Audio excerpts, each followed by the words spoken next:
ہماری سوسائٹی میں لا تعداد ایسے لوگ ہیں جو اولیاء کرام کی صحبت اور ان کی عقیدت کو کفر اور شرک کا درجہ دیتے ہیں۔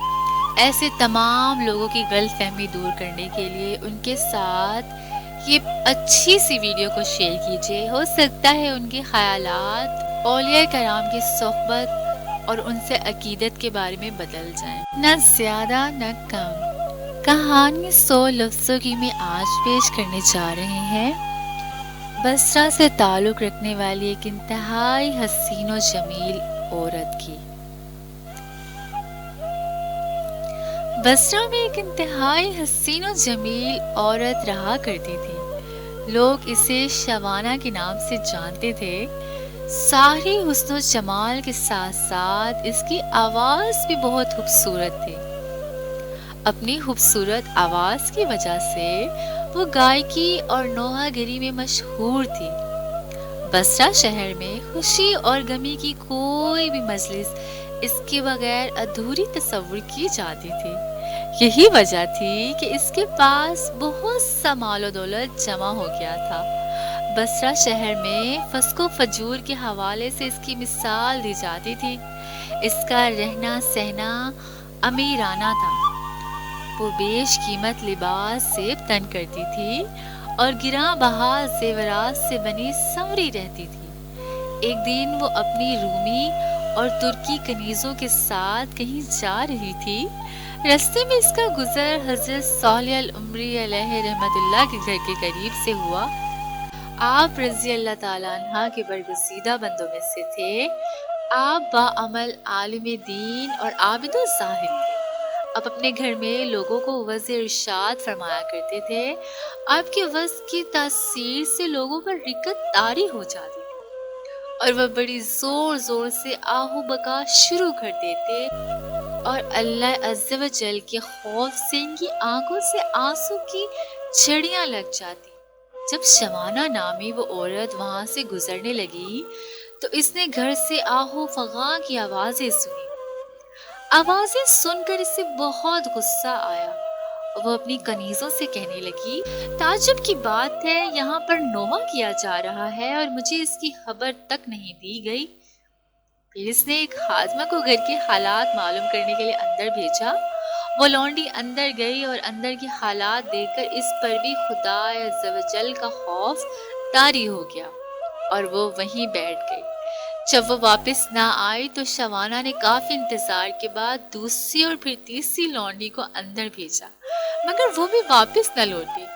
پھر اس نے چوتھی خادمہ کو اندر بھیجا جو تھوڑی دیر بعد واپس لوٹ آئی اور اس نے بتایا کہ گھر میں کسی کے مرنے کا ماتم نہیں ہو رہا بلکہ اپنے گناہوں پر آہو بکا کی جا رہی ہے۔ لوگ اپنے گناہوں کی وجہ سے اللہ عز و جل کے خوف سے رو رہے ہیں۔ شوانہ نے یہ سنا تو ہنس دی اور ان کا مذاق اڑانے کی نیت سے گھر کے اندر داخل ہو گئی، لیکن قدرت کو کچھ اور ہی منظور تھا۔ جو ہی وہ اندر داخل ہوئی، اللہ عز و جل نے اس کے دل کو پھیر دیا۔ جب اس نے حضرت صالح المری کو دیکھا تو دل میں کہنے لگی، افسوس، میری تو ساری عمر ضائع ہو گئی، میں نے انمول زندگی گناہوں میں اکارت کر دی۔ وہ میرے گناہوں کو کیوں کر معاف فرمائے گا؟ انہی خیالات سے پریشان ہو کر اس نے حضرت صالح المری سے پوچھا، اے امام المسلمین، کیا اللہ عز و جل نافرمانوں اور سرکشوں کے گناہ بھی معاف فرما دیتا ہے؟ آپ نے فرمایا، ہاں، یہ وعظ و نصیحت اور وعدے و وعیدیں سب انہی کے لیے تو ہیں تاکہ وہ سیدھے راستے پر آ جائیں۔ اس پر بھی اس کی تسلی نہ ہوئی تو وہ کہنے لگی، میرے گناہوں کو آسمان کے ستاروں اور سمندر کی جھاگ سے بھی زیادہ ہیں۔ آپ نے فرمایا، کوئی بات نہیں، اگر تیرے گناہ شوانہ سے بھی زیادہ ہوں تو بھی اللہ عز و جل معاف فرما دے گا۔ یہ سن کر وہ چیخ پڑی اور رونا شروع کر دیا اور اتنا روئی کہ اس پر بے ہوشی طاری ہو گئی۔ تھوڑی دیر بعد جب اسے ہوش آیا تو کہنے لگی، حضرت، میں ہی شوانہ ہوں جس کے گناہوں کی مثالیں دی جاتی ہیں۔ پھر اس نے اپنا قیمتی لباس اور گراں قدر زیور اتار کر پرانا سا لباس پہن لیا اور گناہوں سے کمایا ہوا سارا مال غربا میں تقسیم کر دیا اور اپنے تمام غلام اور خادمائیں بھی آزاد کر دی، پھر اپنے گھر میں مقید ہو کر بیٹھ گئی۔ اس کے بعد وہ شب و روز اللہ عز و جل کی عبادت میں مصروف رہتی اور اپنے گناہوں پر روتی رہتی اور ان کی معافی مانگتی رہتی، رو رو کر رب عز و جل کی بارگاہ میں التجائے کرتی، اے توبہ کرنے والوں کو محبوب رکھنے والے اور گناہ گاروں کو معاف فرمانے والے، مجھ پر رحم فرما، میں کمزور ہوں، تیرے عذاب کی سختیوں کو برداشت نہیں کر سکتی، تو مجھے اپنے عذاب سے بچا لے اور مجھے اپنی زیارت سے مشرف فرما۔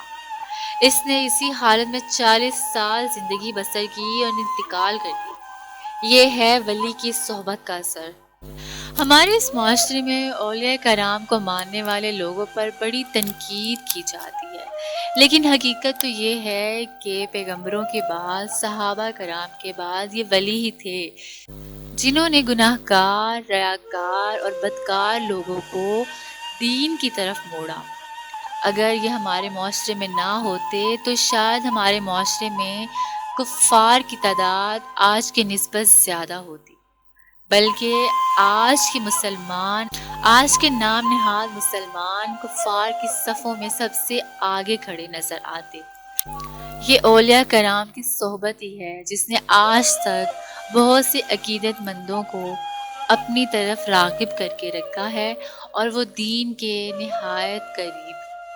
تو اگر آپ میری اس بات سے اتفاق کرتے ہیں تو نیچے کمنٹ سیکشن میں اپنی فیڈ بیک دیجیے، اور ایسے لوگ جو اولیاء کرام پر تنقید کرتے ہیں اور ان کی صحبت کو کفر اور شرک کا نام دیتے ہیں، پلیز ان کے ساتھ یہ واقعہ شیئر کیجیے، ہو سکتا ہے ان کی رائے اس بارے میں بدل جائے۔